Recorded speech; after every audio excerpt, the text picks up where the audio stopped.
Mga kasama, doon sa Isabela, patay na sanggol. Nakasilid sa isang supot na tagpuan sa sementeryo sa lugar ng Jones. Pananakit ni late Representative Richard Gomez sa presidente ng Philippine Fencing Association sa gitna ng SEA Games sa pool sa CCTV. Pagsasampa ng ethics complaint laban kay Gomez, pinag-aaralan ng Senior Citizen Party List. Hindi ako natutuwa sa ginawa ng kasamahan natin. Ito ay isang pambabastos at walang galang. Suntahin natin na ating mga kasama sa Ethics Committee kung pwede ba natin ireklamo itong ginawa ni Gomez. Mga litrato na umano'y pagkikita niya sa Torbato de la Rosa at kanyang legal counsel na si Attorney Israelito Torium, pinabulanan ng kanyang kampo si Torium, iginit na luma na ang mga litrato. Wala naman akong sinabi, nagkita kami ngayon ni Senator Bato de la Rosa. Wala. May mensahe lang ako sa kanya doon kasi tagal na kami hindi nagkita. Pero sa totoo lang, wala akong komunikasyon sa kanya. Wala akong tinatago. Mga abandonadong balikbayan bags ng ilang taon nang nakatenga sa mga bodega na ipamigay na sa mga OFW. Emergency Loan Program ng Social Security Systems para sa mga kwalipikadong miyembro bukas na simula ngayong buwan ang programa, binatikos naman ng isang kongresista. At para naman sa ating RMN IFM Christmas sa Pinas, pagkakaisa at diwa ng pagbibigayan. Mensahe ng probinsya na Agusan del Norte ngayong Kapaskuhan. At sa ating sports balita mga kasama, Pinay tennis star Alex Iyala giniba ang 26 years gold drought sa women's singles tennis ng 2025 ngayong SEA Games. RMN Network News.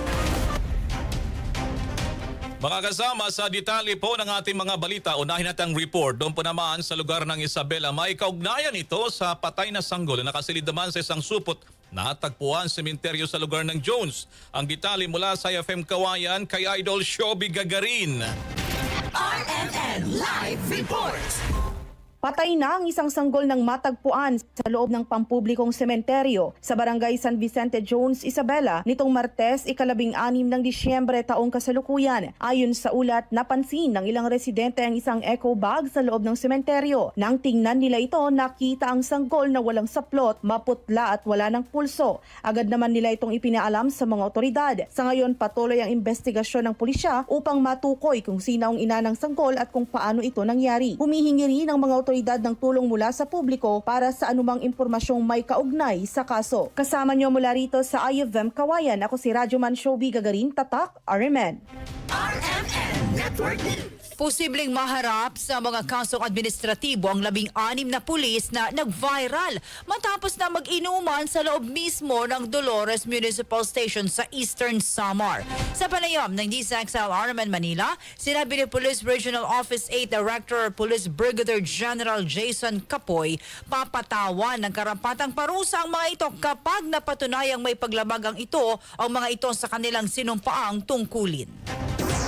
Ay kung ako lamang, i-dismiss ko itong lahat na to. At dahil may right din sila, may graduated penalty po tayo. Pwedeng papasok po siya sa grave offense or least grave offense. Pero kung ako, i-maximum ko ma'am ito, kung pwede, tanggalin muna to at bahala silang mag-apila.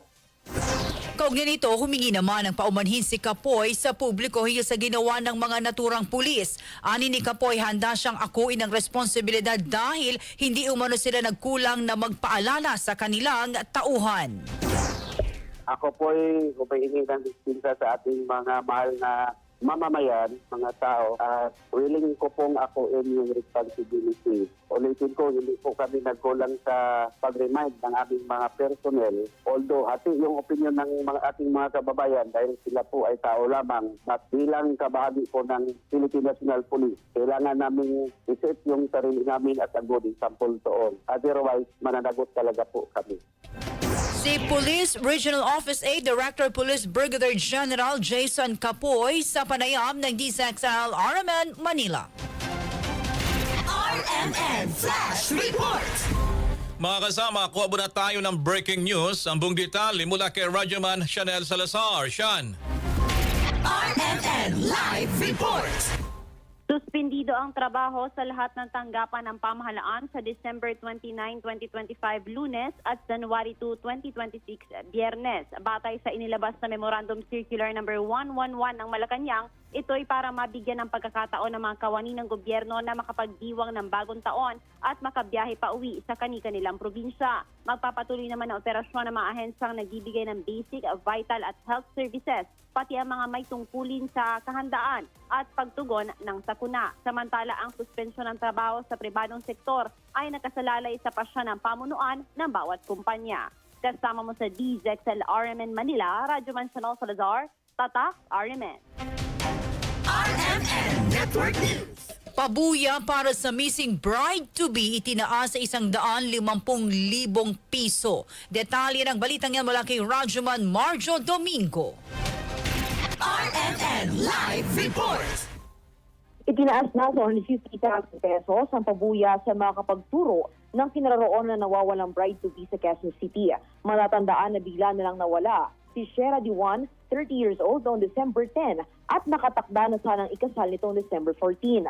Kaugnay nito, nangako naman ang Philippine National Police na masusi nilang iimbestigahan ang lahat ng anggulo para matiyak ang agarang paglutas sa nasabing kaso. Kung saan ang talaga na ang PNP ng Special Investigation Team ng Quezon City Police District para tutukan ng pagkawala ng nasabing bride-to-be. Samantala, tinuturing na rin ng pulisya na person of interest ang fiancé nito na si Mark R.J. Reyes. Kasama mo sa DZXL RMN Manila, Radyo Margie Domingo, sa Top RMN. RMN Network News. Samantala mga kasama, sa ibang balita naman, nakunan sa CCTV footage ang pananakit ni late Representative Richard Gomez kay Philippine Fencing Association President na si Rene Gakuma sa gitna na rin ng ginaganap na 2025 Southeast Asian Games doon sa bansang Thailand. Ayon po rito kay Gakoma, hindi raw nagustuhan ni Gomez nang palitan ng kanilang komite si Alexa Larrazabal ni Haniel Abelia para sa individual women's EPI event. Sa isang pahayag, itinanggi naman ni Congressman Gomez na nagkaroon sila ng konfrontasyon ni Gamuka sa venue ng fencing sa SEA Games 2025 noong December 16.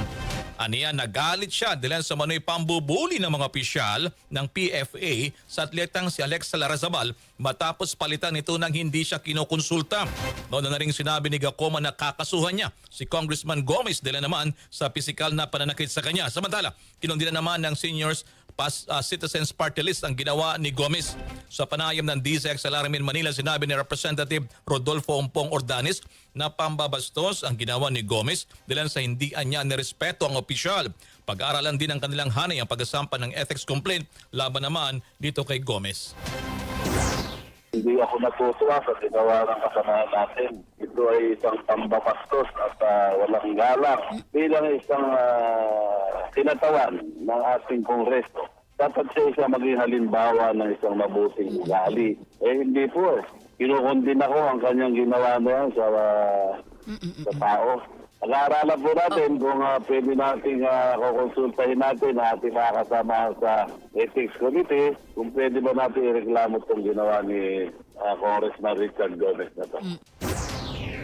Mga kasama, yan si Representative Rodolfo Ompong Ordanes sa panayam ng DZXL RMN Manila. RMN Network News. Pinabulaanan ni Attorney Israelito Torion ang legal counsel ni Senator Bato de la Rosa na nakipagkita siya sa senador. Kasunod ng pagkalat ng mga larawan online na nagkita at nagkasama ang dalawa sa isang lugar na hindi pinangalanan. Sa panayam ng DZXL RMN Manila, binasag ng abogado ang mga spekulasyon ng publiko na alam niya ang kinaroroonan ng senador. Ayon kay Torion, luma na ang litrato at tanging nagbigay lamang siya ng mensahe sa kanyang kliyente. Nakasaad rin niya sa post niya online na pinayuhan niya ang senador na mag-ingat dahil marami ang nangahunting sa kanya. Matagal na yan na photo. May 22, 2025. Paki-review mo yung photo ko. Wala naman akong sinabi. Nagkita kami ngayon ni Senator Bato de la Rosa. Wala. May mensahe lang ako sa kanya doon kasi tagal na kami hindi nagkita. Nag-post ako sa sinabi ko na ingat ka dyan, boss. Ganon. Yan lang sabi ko sa kanya to say hi to him and to say to him that marami naghahanap sa kanya kaya ingat palagi. O yun. Pero iba ata ang interpretation especially ng mainstream media. Gusto ata akong lagyan ng pagkaka nagkakamali, wala pa nga warrant of arrest. Bakit mali kung magkita kami kung totoo man yun? Iginit pa ni Torion na wala siyang nilabag sa batas sa hindi pagsasabi ng tamang kinaroroonan ng kanyang kliyente. Ayon sa kanya, matagal na niyang hindi nakakausap si Bato at tanging limitado lamang ang kanyang komunikasyon sa asawa ni Bato at sa mga anak nito.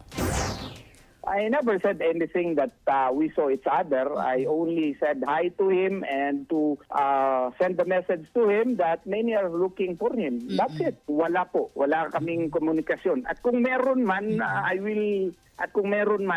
sasabihin ko po, wala akong nilalabag na batas, ha? Pero sa totoo lang, wala akong komunikasyon sa kanya. Wala akong tinatago. At hindi My yun- communication is limited to the beloved wife of the good senator as well as his children po. Kung maaalala, isang buwan mula nang lumabas ang ulat na may warrant of arrest ng ICC kay De La Rosa. Dito na hindi sumisipot ang senador sa sesyon ng Senado simula noong November 11. RMN Network News. Sa kabilang dako naman ng balita mga kasama, sinita ng Commission on Audit o COA ang aabot naman sa 330 million pesos na flood control project sa lalawigan ng Bulacan. Kasunod ito ng 4 na fraud audit reports na sinumiti ng COA sa Independent Commission for Infrastructure kaugnay sa iligal na paglilipat ng lokasyon ng mga proyekto. Lumabas kasi na mga proyektong ito ay wala umano ni isa ang naitayo at inilipat pa sa ibang lokasyon na walang pahintulot. Kabilang sa mga sinitang Riverbank Protection Project sa Barangay Calero sa Malolos, Bulacan, nagkakalaga po yan ng 77 million, 0.19 million. Habang kinestyon din ang Riverbank Protection Project sa Giginto, Bulacan at Flood Mitigation Project sa Kalumpit, Bulacan. Batay pa sa satellite images at drone footage, walang ebidensya ng anumang konstruksyon sa lokasyong nakasaad naman sa kontrata. Dahil dito maaaring makasuhan ng graft and corruption, malversation of public funds at falsification of documents ang mga opisyal na nag-aproba naman ng naturang mga proyekto. RMN Network News. Kampo ni Romualdez nilinaw na walang rekomendasyon ng ICI na kasuhan ng dating speaker ng plunder at iba pang seryosong krimen kaugnay sa flood control scandal. Detalye ng balitang yan mula kay Rajuman Grace Mariano. RMN Live Report. Nilinaw nga ngayon ang kampo ni dating House Speaker Ferdinand Martin Romualdez na wala pang rekomendasyon ng Independent Commission for Infrastructure o ICI na kasuhan ito ng plunder o iba pang seryosong krimen kaugnay sa maanumalyang flood control project. Giit ni Attorney Ade Fajardo, abogado at tagapagsalita ni Romualdez, ang ICI mismo ang nagsabi sa kanilang referral report na walang finding o konklusyon na nagsasabing guilty o may pananagutan si Romualdez. Tugon nito ni Attorney inilahad ni Department of Public Works and Highways Secretary Vince Dizon na mga pangalan ng mga inirekomendang kasuhan kung saan kasama ang pangalan ni Romualdez. Kaugnay nito ay binigyan din ni Ade Fajardo na nirerespeto ng kanilang kampo ang due process at hinihintay nila ang independent na pag-evaluate ng ombudsman sa mga isinumite dito ng ICI at DPWH batay sa ebidensya at hindi sa mga press conference soundbites. It is important to clarify that a DPWH recommendation is not a finding, much less a determination of guilt.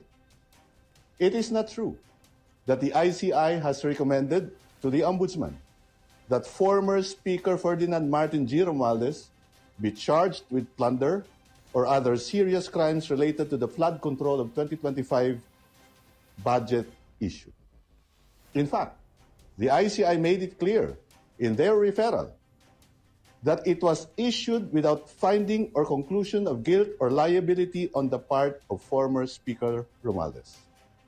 We respect due process and will await the Ombudsman to independently evaluate the submissions based on evidence, not press conference soundbites. Yan po ang payag ni Attorney Ade Fajardo. Kasama mo sa DCXL RMN Manila, Rajuman Grace Mariano, Tatak RMN. RMN Network News. Samantala naman, dating DPWH Secretary Manuel Bunoan, hindi pa rin bumabalik ng bansa kahit hanggang kahapon lang ang paalam na magpunta naman ng Amerika. Detalye ng balita mula kay Rajuman Jairus sa Piña, Florida. Joy. RMN Live Report. Hindi pa nakakabalik na ng Pilipinas si dating Department of Public Works and Highways Secretary Manuel Bonoan. Ito ay kahit hanggang kahapon na December 17 lamang ang kanyang paalam na magtungo sa Estados Unidos para muna samahan ng kanyang asawa na magpapagamot doon. Ang kay Bureau of Immigration spokesperson Dana Sandoval, wala pa ngayong record na dumating na si Bonoan sa bansa at dumaan sa immigration counter sa mga paliparan at pantalan. Si Bonoan ay nasa ilalim ng Immigration Lookout Bulletin Order dahil sa pagkakadawit sa manumalyang mga proyekto kontrabahan ng pamahalaan. Umalis ng Pilipinas ang dating kalihim noong November 11 at nagpaalam na babalik din ng bansa dapat kahapon. Kasama sa DSEC sa RMN Manila, Radyo Manjairos, Peña, Florida, Tatak RMN. RMN Network News. Nakarating na sa ilang overseas Filipino workers ang mga abandonadong balikbayan boxes na matagal nang nakatenga sa mga bodega. Sa pangunguna ni Bureau of Customs Commissioner Ariel Nepomuceno, aabot sa 144 container vans na naglalaman ng 50,000 hanggang 130,000 na balikbayan boxes ang kanilang ininspeksyon. Pagtitiyak ni Nepomuceno, maihahatid ng door-to-door ang ilang pangbalikbayan boxes sa buong bansa bago magpasko o hanggang sa unang linggo ng Enero para matanggap ng mga kaanak ng mga OFW ang matagal nang nahihintay na kanilang padala.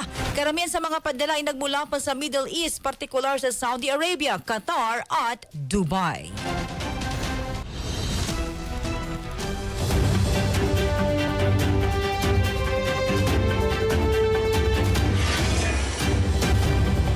May budag Pilipinas sa ito po si 2 foreign nationals ang kasama sa mga naaresto ng mga otoridad. Commission on Elections nangangampan. Narito ang ulo ng mga mainit na balita. Ako po si Radyo Manel Maracol. Magbabalik ang RMN Network News. Sovereign rights ng Pilipinas sa West Alam mo Philippine ba Sea. na 27% ng isdang kinakain Alam natin? mo ba na ayon sa National Mapping and Alam mo ba na ang dagat natin ay hindi lang basta tubig? Marami na tayong napag-uusapan tungkol sa West Philippine Sea. Pero bihira natin marinig mismo ang kahalagahan nito sa ating mga mangingisda. Yan ay karapatan natin yan bawat Pilipino. Kaya ayaw po naming mawala ang West Philippine Sea. Sana wag siyang mawala. Sana manatili siyang ating, sana protektahan. Ang problema naman po, kaya yung China nambubuli. Hindi kami makapatuloy pag buhay. Paano? Andyan sila lahat eh. Huwag natin gamitan ng sandata o basta diplomasya na makuha natin yung, mabawi natin yung lugar na yon. Kung mayroong exclusive economic zone ng West Philippine Sea, dapat exclusively for the Filipinos. Yan ay karapatan natin yan bawat Pilipino. Kahit saan mo man tignan yan, ay Pilipino pa rin na nagmamayari ng West Philippine Sea. Dahil buhay talaga ang kapalit kapag nagkamali ka dahil sa unos na dumadating. Kaya napakahalaga sa amin yan, ang West Philippine Sea. Ako si Regino Renato M. Romero, natigabayan ng Subic, lalawigan ng Zambales. Ako si Arnold Coslao Jr., galing sa Region 1. Ako si Casiano Jr. Mapano, galing sa Barangay Sisiman, Maraviles, Bataan. O si Leonido Moralde sa taga Zambales. Ako si Marichel Baraca, galing Bataan. Ako si Nina Sesuka, galing Barangay Sulamagi, Cabugawin ako Sur. Sa aming mga isda, ang dagat ay aming buhay. Hatid sa inyo ng RMN at US Embassy Manila's Fish Ride Program. RMN Network News. RMN Network News. BICAM itinaas pa ang pondo ng PhilHealth sa 2026. Detalye ng balitang yan mula kay Rajuman Contebata. RMN Live Report. Tumaas pa ang panukalang pondo ng PhilHealth sa 2026 matapos na aprubahan ng Bicameral Conference Committee ang dagdag na 16.5 billion pesos na pondo ng State Health Insurer. Mula sa naunang 103.2 billion pesos ay aabot na sa 129.7 billion pesos ang kabuang panukalang pondo ng ahensya sa susunod na taon. Ayon kay BICAM Chairman Senator Sherwin Gatchalian, layo ng adjustment na pamuan ang kakulangan sa inilaang earmark revenues ng PhilHealth mula sa sin taxes. Sinabi ni Gatchalian na ang pinanggagalingan ng karagdagang pondo ay ang generated savings mula sa updated at revised construction materials price data factor na isinumite ng DPWH. Kung matatandaan na sa 53.2 billion pesos lamang ang earmarked allocation para sa PhilHealth at sa halagang ito ay hindi na sasapat para matugunan ang kinakailangang pondo ng ahensya. Ang savings na nakuha ho natin is 20.7 billion pesos. No? So ito po yung savings na nakuha ho natin from the reduction of overpriced materials. At ang kagandahan ho dito, ang proposal po ng ating mga senador, lalo na si Senator Loren, si Senator Pia Cayetano, Senator Risa, ang proposal ho nila, ilagay ho natin sa PhilHealth. No, dahil ang national government ay hindi ho nagre-remit ho ng tama. Yan ang bahagi ng pahayag ni Senator Sherwin Gatchalian sa BICAM. Kasama mo sa DZXL RMN Manila, Radyoman Conde Batak, Tatak, RMN. RMN Network News. Kaugnay pa rin ang balitang yan mga kasama, ang Pangulong Marcos masusuri at mapipirmahan pa rin ang 2026 budget kahit sa December 29 pa ang ratifikasyon. Detalye ng balita mula kay Radyoman Chanel Salazar. RMN Live Report. Nananatiling kumpiyansa ang Malacanang na mapipirmahan ni Pangulong Ferdinand Marcos Jr. ang 2026 national budget bago matapos ang taon. Ito ang pahayag ni Palace Press Officer Claire Castro nang tanungin kung may sapat pang panahon ng Pangulo upang suriin at lagdaan ang panukalang budget lalo't sa December 29 pa ito nakatakdang maratipikahan ng Kongreso. Ayon kay Castro, may malinaw na proseso ang ehekutibo para masusi ang pagbusisi ng national budget upang matiyak din na maayos, transparent at nakaayon sa mga prioridad ng pamahalaan. Sisiguruhin din anya ng Pangulo na walang questionabling alokasyon at ang pondo ng bayan ay mapupunta sa mga programang direkta paikinabangan ng mamamayan. Tiniyak ng Malacanang na mananatiling prioridad ng administrasyon ng responsableng paggastos at maayos na pagpatupad ng 2026 national budget bilang suporta sa mga serbisyong panlipunan at pang-ekonomiya ng bansa. Kasama mo sa DZXL RMN Manila, Radyoman Chanel Salazar, Tatak, RMN. RMN Network News. Bukas na ngayong buwan ang emergency loan program ng Social Security System o SSS para sa mga kwalipikadong miyembro. Itong inanunsyo ni Pangulong Bongbong Marcos sa kanyang Facebook page. Ayon sa Pangulo, ang emergency loan ay may 7% lamang na interest kada taon at may 6 na buwang moratorium bago magsimula ang pagbabayad. Pagtitiyak ng Pangulo, ligtas, malinaw at abot-kayang alternatibo sa mga informal lender o 5/6 ang emergency loan ng SSS na nakatutulong sa mga Pinoy sa oras ng pangangailangan. Nagamit po ninyo itong loan na ito para sa inyong pangangailangan, lalo na kagaya ng aking nabanggit, pagka-emergency, ito po ang makukuha ninyo sa SSS. At tuloy-tuloy naman po ang pakikipag-ugnayan ko sa SSS upang makahanap ng iba't iba pang paraan para magkaroon ng mas ligtas at makatarungan na alternatibo sa microloan at emergency loan. Maganda po ito kasi imbis na pupunta po kayo sa 5/6 at mapasubo sa malalim na utang, ay meron na kayong magagamit at ang babayaran lang ay 7% lamang. Si Pangulong Bongbong Marcos samantala hindi naman ikinatuwa ng isang mambabatas. Ang anyay tila pagluluto sa sariling mantika ng mga manggagawang miyembro ng SSS. Ayon kay manggagawa Party List Representative Elijah Eli San Fernando, hindi dapat utang ang ibinibigay ng gobyerno sa panahon ng krisis kung hindi sapat na sahod, disenteng benepisyo at tunay na proteksyon. Pagkakaisa at diwa ng pagbibigayan. Yan ang mensahe ng probinsya ng Agusan del Norte ngayong Kapaskuhan. Tara at libutin natin ang magandang dekorasyong pamasko sa kanilang Kapitolyo sa Christmas sa Pinas ni Radyoman Prince de las Marias ng RMN Butuan.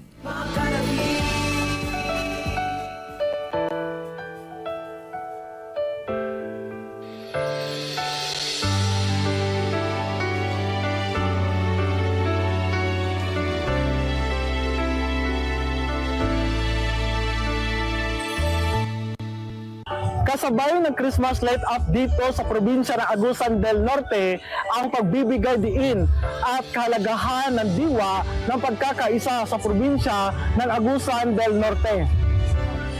Pinangunahan ni Agusan del Norte Governor Angel Amante ang lighting ceremony at dinaluhan naman ng libu-libong Agusanon na sumaksi sa naggagandahang fireworks display at mga Christmas lights na nagbibigay liwanag sa buong Kapitolyo. Sa pagsisimula ng programa ay mayroon ding mga pasabog at mga performances na pinaghandaan ng mga performer mula sa iba't ibang mga organisasyon. Habang agaw atensyon din sa lahat ang kanilang butterfly moving kasabay sa temang Agnor Lively for Christmas na sumisimbolo para sa pag-asa at buhay na walang hanggan. Hiling naman ngayon ng mga opisyal sa probinsya ng Agusan del Norte ang maiparating ang diwa ng Kapaskuhan sa kahit saang lupalop ng mundo sa pamamagitan ng pagbibigayan at pagmamahalan na nais maipadama sa lahat ng tao. So kumusta unsa may inyuhang ikasulti sa view karon sa atong Kapitolyo diri sa Agusan del Norte?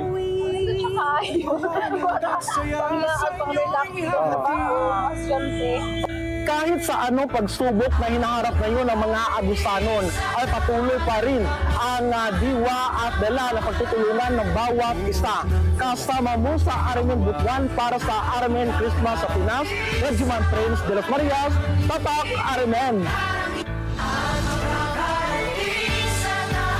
Sovereign rights ng Pilipinas sa West Philippine Sea na 27% ng isdang kinakain natin. Alam mo ba na ayon sa National Mapping and Alam mo ba na ang dagat natin ay hindi lang basta tubig? Marami na tayong napag-uusapan tungkol sa West Philippine Sea.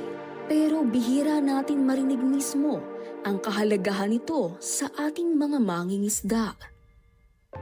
Yan ay karapatan natin yan, bawat Pilipino. Kaya ayaw po naming mawala ang West Philippine Sea. Sana wag siyang mawala. Sana manatili siyang atin. Sana protektahan. Ang problema naman po, kaya yung China nambubuli. Hindi kami makapatuloy pag hanap buhay. Paano? Andyan sila lahat eh.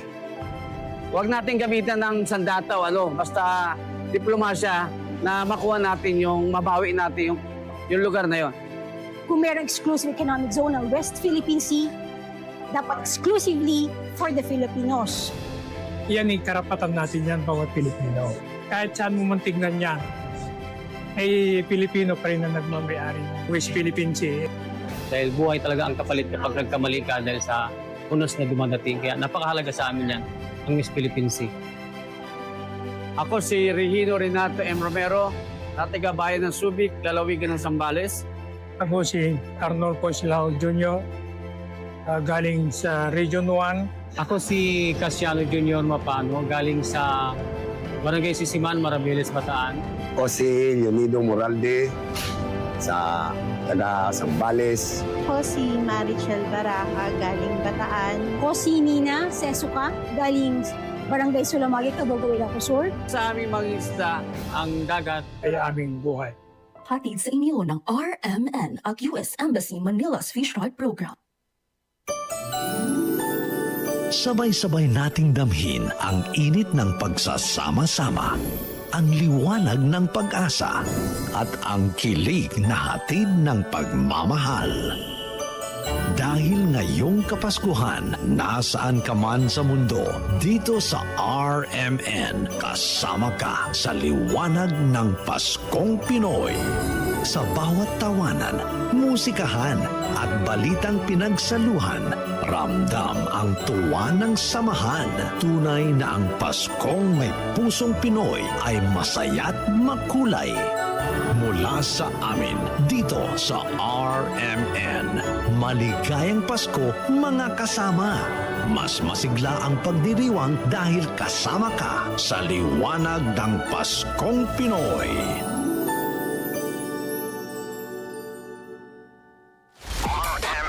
RMN. Balitang Sports. Mga kasama, update muna tayo sa ginaganap na 2025 Southeast Asian Games. Ang Pinay tennis ace na si Alex Ayala giniba ang 26 years gold drought sa women's singles tennis. Detalye ng report live mula kay Radyo Manil Santua. Neil. Isinulat sa kasaysayan ni Alex Ayala ang isang panalo matapos dominahin ang women's singles tennis at maiuwi ang gold medal ng Pilipinas sa 2025 SEA Games. Sa finals, ipinamalas ni Ayala ang solid baseline game upang pabagsakin ng home bet ng Thailand sa harap ng kanilang home crowd. Ang tagumpay ni Ayala ang kauna-unahang gold ng Pilipinas sa women's singles tennis matapos ang 26 years. Patunay ng kanyang pag-angat bilang world-class competitor. Malaki ang naging ambag ng gintong medalya ni Ayala sa medal haul ng Pilipinas habang lalo niyang pinapatatag ang kanyang estado bilang bagong muka ng Philippine tennis sa international stage. Para sa ating RMN Sports, Radyo Maniel Santua Tatak. RMN! RMN Showbiz Report. Ann Curtis dismayado sa korupsyon sa bansa Pilipinas, ikinumpara sa Singapore. Alamin natin mula kay Rajaman Alex Furake. Dismayadong aktres na si Ann Curtis sa talamak na korupsyon sa bansa na hanggang ngayon ay wala pa ring napapanagot.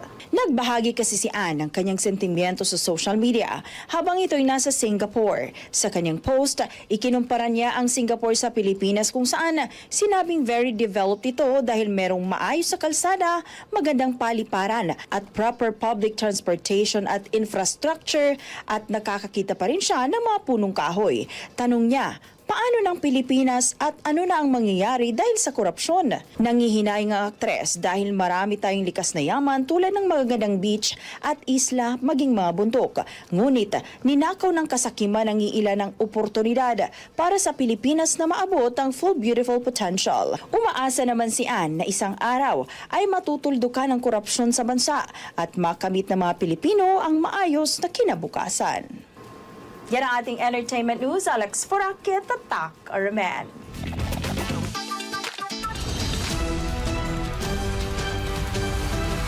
RMN Network News. Mga kasama, sumayin niyo po ng unang mga balita. Ito pa rin sa Radyo Manil Maracol. At Rajaman Jenny Pahilang. Mula po sa RMN Broadcast Studios Atlanta Center, Manila, dyan sa mga Surigao noon, Maradyaw na Duyom.